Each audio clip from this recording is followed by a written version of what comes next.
Tchad. Le président de la République du Tchad, son Excellence Mohamed Idriss Déby Itno, a accordé une audience à une délégation du Parlement panafricain.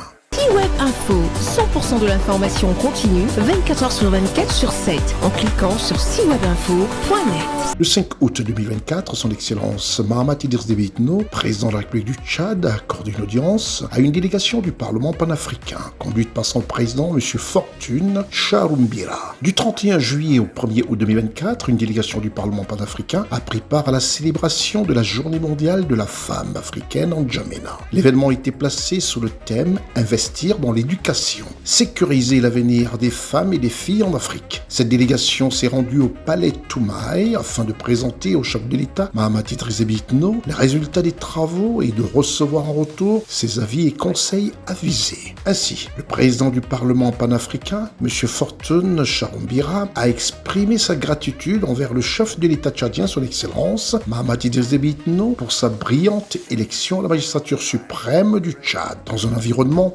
paisible. Selon M. Fortune Charoumbira, président du Parlement panafricain, cela correspond parfaitement à la vision prônée par l'organisme dont il est responsable. Comme vous savez, ce sont les 55 pays qui sont membres du Parlement panafricain.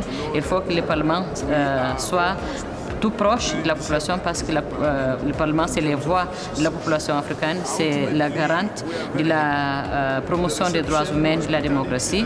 Il faut que le Parlement soit au niveau des terrains pour faire les suivis de l'agenda 2063 au niveau de l'Union africaine. Mais pour cela, il faut que le Parlement puisse avoir son moyen.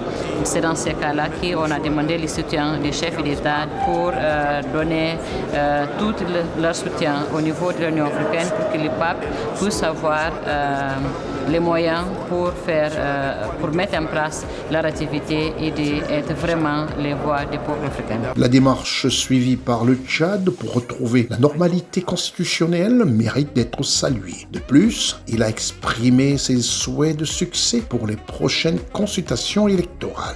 Retrouvez toute l'actualité afro-mondiale en ligne et en multidiffusion sur C-Web Info et plateformes digitales, Facebook, YouTube, Instagram et en simultané sur Radio Voltage 2.